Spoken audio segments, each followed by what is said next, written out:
हरी और प्रदीप बहुत अच्छे दोस्त थे। दोनों कंबल बेचा करते थे, पर वह उतना ही कमा पाते थे जिससे बस गुजर बसर हो पाता था। हरी किसी भगवान को नहीं मानता था। हरी, आजकल हमारा धंधा बिल्कुल भी नहीं चल रहा। इस तरह से तो बस गुजर बसर ही हो पाता है। हाँ प्रदीप, तू सही कह रहा है। हम इतनी मेहनत से कंबल बेचने की कोशिश करते हैं, पर कोई कंबल खरीदने के लिए तैयार ही नहीं होता। ऐसे तो हमारा धंधा चल ही नहीं सकता। कोई नहीं हरी, जैसी प्रभु की इच्छा। तू जानता है, मैं प्रभु में विश्वास नहीं करता। हरी, ये जो भी होता है ना, सब ईश्वर की इच्छा से ही होता है। तू देखना, एक दिन तू उस ऊपर वाले पर विश्वास जरूर करेगा। देखा जाएगा। चल कंबल बेचने के लिए। और दोनों कंबल बेचने के लिए अपनी टोकरी में कंबल रखकर चल देते हैं। हरी और प्रदीप सभी जगह जगह आवाज लगाते हैं, कंबल ले लो, कंबल, गरम मुलायम कंबल। पर उन्हें कोई नहीं दिखता। तभी हरी को एक बुढ़िया ठंड में ठिठुरते हुए दिखती है। प्रदीप, देखना यार, ये बुढ़िया इतनी ठंड में बिना कंबल के बैठी हुई है। तो क्या हुआ? तुझे नहीं लगता हमें इसकी मदद करनी चाहिए? ऐसे हमें बहुत से लोग मिलते हैं, पर हम भी क्या कर सकते हैं? हम भी तो लाचार हैं। हमारे पास कुछ कहाँ है जिससे हम पूरी दुनिया की मदद कर सके? हम इसके लिए कुछ और नहीं कर सकते तो कम से कम इसके लिए हमारे पास जो कंबल है वो तो दान कर सकते हैं। इससे इसकी ठंड भी रुक जाएगी और हमारी तरफ से इसकी मदद भी हो जाएगी। ठीक है, अगर तेरा इतना ही मन है तो इस बुढ़िया को हम कंबल दे देते हैं। प्रदीप और हरी दोनों उस बुढ़िया को कंबल उड़ाने के लिए चल देते हैं। माँ जी, आप ठंड में परेशान हो रही हो, लो इस कंबल को ले लो, आपको अच्छा लगेगा। भगवान तेरा भला करे बेटा, तूने मेरे जैसी लाचार बुढ़िया की मदद की है। नहीं नहीं माँ जी, ये तो हमारा फर्ज था। बेटा, मेरे पास इस कंबल का मूल्य चुकाने के लिए कुछ भी नहीं है। कोई बात नहीं माँ जी, हमें आपसे कोई मूल्य नहीं चाहिए। फिर भी मैं तुम्हें कुछ देना चाहती हूँ।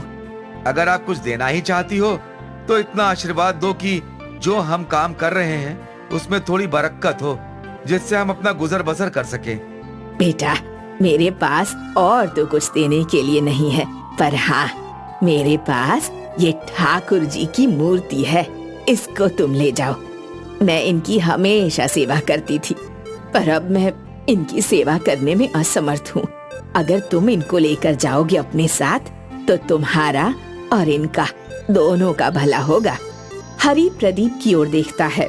हरी, भगवान तेरे पास खुद आए हैं, इनको मना मत कर और ले ले ठाकुर जी को। हरी ठाकुर जी को लेकर अपने कंबल की टोकरी में रख दिया करता और उन्हें अपने साथ रखकर कंबल बेचा करता था, जिससे उसके कंबल बेचने के काम में बहुत तरक्की हुआ करती थी। प्रदीप यार, जब से मूर्ति मुझे मिली है तब से तो काम बहुत अच्छा चल रहा है, पर तेरा साथ बहुत जरूरी है। मेरा साथ मत छोड़ना। तू फिक्र क्यों करता है? मैं तेरा साथ कभी नहीं छोड़ूंगा।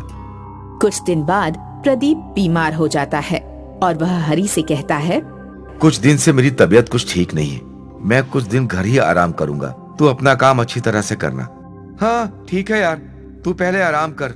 प्रदीप अपने घर चला जाता है और कुछ समय बाद उसकी मृत्यु हो जाती है। और एक दिन प्रदीप हरी के पास आता है। प्रदीप, तुझे कितना वक्त हो गया? अब तेरी तबीयत कैसी है? मैं तो ठीक हूँ, तू बता तेरा बिजनेस कैसा चल रहा है? ठीक चल रहा है, पर तू यहाँ नहीं था तो मुझे कुछ भी अच्छा नहीं लगता था। ठीक है बाबा, ठीक है, अब मैं आ गया हूँ, दोनों साथ मिलकर कंबल बेचेंगे। अब दोनों साथ मिलकर कंबल बेचने लगे। एक दिन प्रदीप हरी से मिलने नहीं आया तो उसको चिंता होने लगी। वह प्रदीप के घर गया और उसने आवाज लगाई, प्रदीप, प्रदीप कहाँ है यार? आज तू मुझसे मिलने क्यों नहीं आया? मैं कब से तेरा इंतजार कर रहा था। अब चल साथ में। तभी वहाँ से प्रदीप की बीवी शांता आती है। कौन है? क्या हुआ भाई?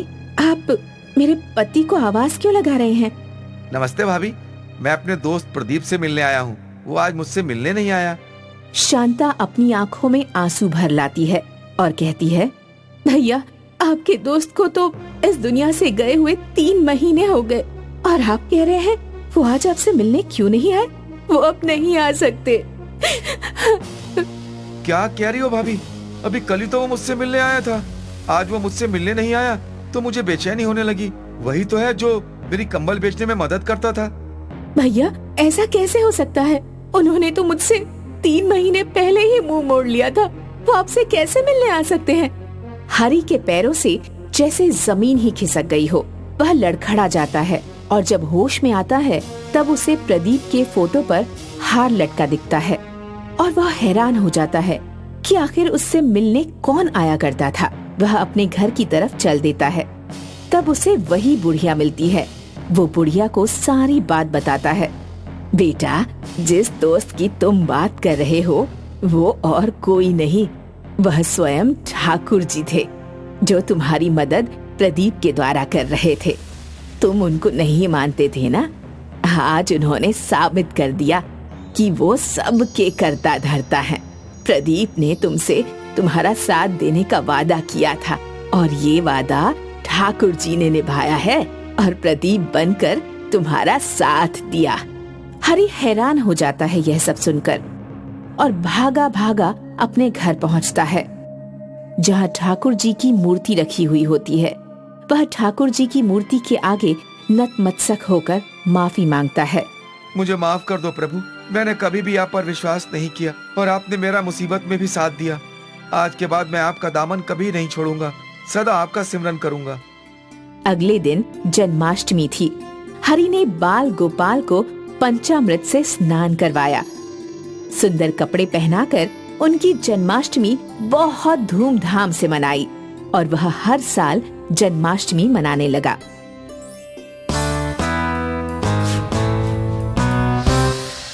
सुमेरो गांव के किसान हरीश को अपनी पत्नी कंचन से 3 बेटे हुए। जब हरीश की उम्र बहुत ज्यादा हो गई तो उसने खेतों में काम करना छोड़ दिया। अब तो मुझसे पहले जैसा काम नहीं होता। सारा दिन कमजोरी लगती है। अब वक्त आ गया है, आपको काम का सारा बोझ तीनों में बांट देना चाहिए। अरे खेतों की जिम्मेदारी किसे दो? सबसे लायक बेटा कौन है? ये कैसे पता चलेगा? आप तीनों की परीक्षा क्यों नहीं ले लेते? अगली सुबह हरीश ने अपने तीनों बेटों कमलेश, महेश और जिनेश को बुलाया। तुम तीनों में से जो सबसे ज्यादा जिम्मेदार होगा, मैं अपने खेत उसी बेटे को दूंगा। बाबूजी, सबसे लायक मैं ही हूँ। तुम दोनों मुझसे छोटे हो और नासमझ भी। सबसे लायक मैं हूँ। नहीं, मैं हूँ लायक। इस बात का फैसला मैं करूंगा। अगले दिन हरीश ने सुबह सुबह तीनों बेटों को गाय की बाड़ी के पास बुलाया। अरे यार, बाबूजी ने इतनी सुबह सुबह यहाँ क्यों बुलाया है? इस बाड़े में 3 जादुई गाय है। तुम तीनों को एक एक गाय को पालना है और साथ ही खेत पर काम भी करना है। तुम तीनों में से जो सबसे ईमानदार, मेहनती और काबिल होगा, 10 दिन बाद उसकी गाय सोने की बन जाएगी और मैं खेत उसी बेटे को दूंगा। ये खेत तो मुझे ही मिलेंगे। नहीं, मुझे मिलेंगे। हरीश ने तीनों बेटों को 10 दिन का वक्त दिया। तीनों बेटे अपनी अपनी गाय लेकर चले गए। उन्हें दिन भर खेतों में काम भी करना है और गाय का ख्याल भी रखना है। शुरू में तो तीनों अपनी गाय का ध्यान रखते हैं, मगर 2 दिन बाद ही महेश और कमलेश गाय की सेवा से चिढ़ने लगते हैं। अरे कितना चारा खाएगी तू? मैं तेरा ध्यान रखूं या इन खेतों का? है? सबसे बड़ा बेटा कमलेश खेतों में मेहनत करने के बजाय सिर्फ गाय के पास बैठा रहता। ले तेरा चारा, तुझे और चारा दूंगा, बस तू सोने की गाय बन जा। लेकिन तीसरा बेटा जिनेश ईमानदारी से गाय की सेवा भी करता और रोज खेतों पर बुआई करने भी जाता। इस तरह 10 दिन बीत गए। अब तीनों बेटों की अपने पिता से मिलने की बारी थी। हे भगवान, मेरी गाय तो सोने की बनी ही नहीं। कहीं बाबूजी खेत दूसरे भाइयों को ना दे दें। एक काम करता हूँ, इस गाय पर सुनहरा रंग चढ़ा देता हूँ। अरे रुक रुक रुक रुक, कहाँ भाग रही है? रुक जा रुक जा। कमलेश की तरह महेश ने भी डर के मारे अपनी गाय पर सुनहरा रंग चढ़ा दिया। अरे सिंह क्यों मार रही है? रुक रुक रुक रुक रुक रुक रुक रुक, अभी तेरी पूंछ पकड़ता हूँ। कमलेश और महेश अपनी अपनी गाय लेकर हरीश के पास गए। कमलेश और महेश की सुनहरी गाय देख हरीश हैरान हो गया। तभी जिनेश भी वहाँ आता है, लेकिन उसकी गाय तो पहले की ही तरह सिर्फ सफेद है। मुझे माफ कर दीजिए बाबूजी, मैं आपकी कसौटी पर खरा नहीं उतर सका। ये कुछ पैसे हैं जो मैंने गाय का दूध बेचकर जमा किए हैं। आप खेत को बड़े भाइयों में बांट दीजिए। हरीश को अब फैसला करना था।